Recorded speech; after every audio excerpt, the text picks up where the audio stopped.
The Beatles were popular in England, and then they came to the United States and were on something called the Ed Sullivan Show. And all of a sudden, everybody went crazy, and it was a whole new type of music. All the girls were in love with the four Beatles because they had mop-top haircuts that looked like big brooms on their heads. Every time the Beatles played, you couldn't hear the music because the girls were screaming so much. It was early 60s, and it was just a time of people were optimistic, and it was a fun time, and the Beatles were a symbol of that, of good, clean fun. I liked the Beatles so much that when Ringo Starr had a baby, I was very jealous of it. I wish I had been that baby.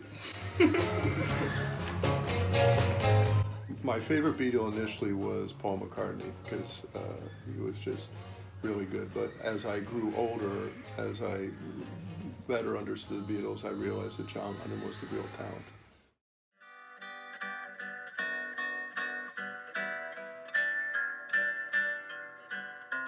John Lennon moved to New York City, and he had a second wife, Yoko Ono. She drove a wedge between him and the rest of the Beatles, and she's seen as somebody who broke up the Beatles.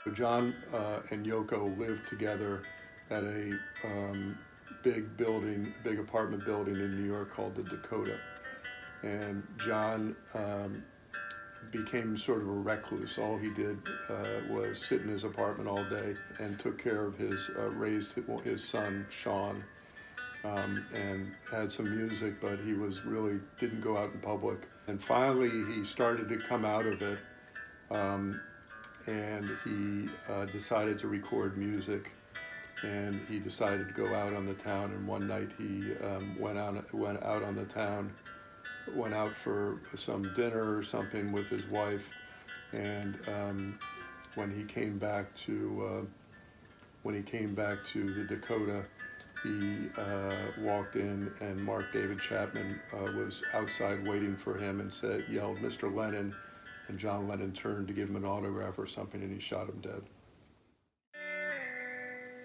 So I was in law school at the time in Boston, and there was a very important Monday night football game on television, and I was sitting with my roommate, and they came on. The game had gone into overtime, so it was late at 11 o'clock, 11:30, and a famous announcer named Howard Cosell came on and said, "I've just heard this disturbing news that John Lennon has been shot and he's dead." No matter who wins or loses, an unspeakable tragedy confirmed to us by ABC News in New York City. John Lennon, outside of his apartment building on the west side of New York City, the most famous perhaps of all of the Beatles, shot twice in the back, rushed to Roosevelt Hospital, dead on arrival. This guy was so talented and made such great music, and it just, to me, it sort of felt like the end of an era, end of a part of my life that I would never get back.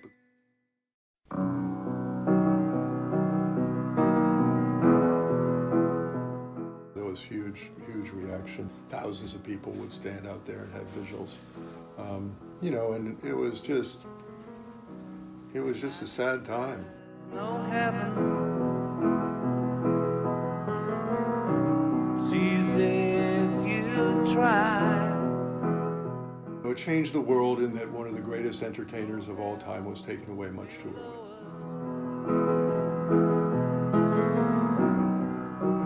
Above us only sky.